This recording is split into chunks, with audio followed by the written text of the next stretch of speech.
तो BSKY नवीन card रे तो किसी अपडेट मुझे आपण मानक जनवाई चाहूँगी जो मैंने ऑनलाइन करलाइन करने जाऊँ तेज भिडियोटी आपण मानी एक गुरुत्वपूर्ण भिडियो। तो भिडियोटी आपण मैंने देखूँ मुझे सब कही योजनाटी केमी ऑनलाइन हम तार प्रोसेस सठिक प्रोसेस जानतु तेज आपण मैंने ऑनलाइन करूँ जो मैंने ऑनलाइन कर सारे तो से भी भिडियोटी निश्चित भाव में देखूँ कारण आज जब भिडियोटी आपण मैंने मिस कर दौर तेज आपण मैंने हुए तो किछिटा प्रोब्लेम हो पारे तो मुझे चाहूनी से आपण मानकर किसी प्रोब्लेम आसू तो से भिडियोटी आपण मैंने देखूँ तेबे आपण मान मुझे कही रखुची जे कि आपण मैंने गूगल रे सर्च करेंगे BSKY नवीन कार्ड तो सेठी आपण मानकू आसीज लिंक डायरेक्ट आपण मैंने सेठी चेक करेंगे। तो ये आपण मैंने BSKY नवीन कार्ड आसीज तो जो मैंने रेजिस्ट्रेशन नाउ ये अच्छी क्लिक करेंगे तो अप्लाई ये जो देखूँ कौन अच्छी अप्लाई BSKY नवीन कार्ड तो यही ऑप्शन में आपण मान क्लिक कर ऑनलाइन करने को पड़ो। तो मुझे आपण मानू कही रखुची ये देखूँ रेजिस्ट्रेशन एट मो सेवा केंद्र for BSKY Naveen card will be available from 8 जनवरी। तो मुझे सब आपण मानू कही देखूँ मोबाइल आपण मैंने देखूँ मोबाइल जो भाई मैंने करुँच जो भौणी मैंने करुँच रेजिस्ट्रेशन तो से मुझे गोटे कथा कहूँ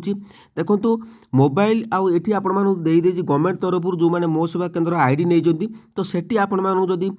ऑनलाइन करुँच तेबे आपण मानकर परवर्ती समय जदि किछिटा प्रोब्लेम है तो से जनसेवा केंद्र रे ही एडिट ऑप्शन पुणी थे आपण मानकू आसीज किंतु मोबाइल आपण मान जेतेबेले करुँच जदि आपण मानकर सठिक होगला तो भल कथा जदिटा किसी प्रोब्लेम बाहरला तो आपण मैंने आउ थे एडिट ऑप्शन पाइबे नहीं जे कि नवीन कार्ड पाई। तो मुझे सब आपण मानू कही मो सेवा केंद्र में आपण मैंने निश्चित भाव में करूँ आपण मैंने कले से आपण मैंने जदि बाय चांस किछिटा प्रोब्लेम है तो सेठी आपण मैंने समाधान करने निश्चित भाव में पाइपर। तो मोबाइल आपण मानू करने को बहुत सहज तो घरे बसिक आपण मैंने करें जोटी सहज तो हुए तो आपण मानकर अप्रूवाल हो पार किंतु जदि नहला तेबे आपण मैंने एडिट आउ करें पुणी मो सेवा केंद्र को जीवे। तो मुझे आपण मानू कही मो सेवा केंद्र को जाकि आपण मैंने BSKY नवीन कार्ड अप्लाई कर दिंतु तो खूब शीघ्र आपण मानकू मिल जाव। तेबे जो मैंने मोबाइल आपण मैंने करुँच तो ये आपण मैंने अप्लाई BSKY नवीन कार्ड रे कला क्लिक कला परे तो यही भाव में आपण मानकू से नहीं जीव। देखो एग्री तो आधार तो सबकि डिटेल्स आपण मैंने पढ़ी पारे तो पढ़ी पारा पर देखो ये जो 2 3 4 चारोटी उपर टिक करके I am head of family तो यही फैमिली तो ये आपण मैंने ये टिक करेंगे एठी टिक करेंगे एठी टिक करेंगे एठी टिक कला पर तो आपण मानकू ये जो हु आई एम आई तो ये दुईटी प्रश्न पचारुची तो ये आपण मैंने I am head of the family तो तांको नार जदि कर तो कलापर तो ये आपण मानक आधार आप्लिकेंट आधार नंबर दे सारा भेरीफाई उपर क्लिक कलापर आपण मानक डिटेल्स सब आसीज।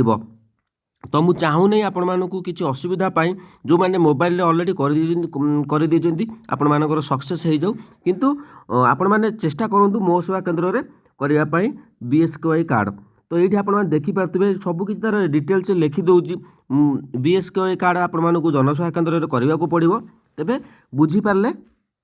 जदि आपण मैंने आउ किसी प्रोब्लेम रोचे BSKY कार्ड पर पचार तो कमेंट सेक्शन आपण मैंने कमेंट करूँ तो जहाँ भी अपडेट मुझे आपण मानक जनईदेली जोटा आपण मानक भल लगे तो आपण मैंने निश्चित भाव में करूँ किंतु मो सेवा केंद्र में आपण मैंने जाकि अप्लाई करूँ तबे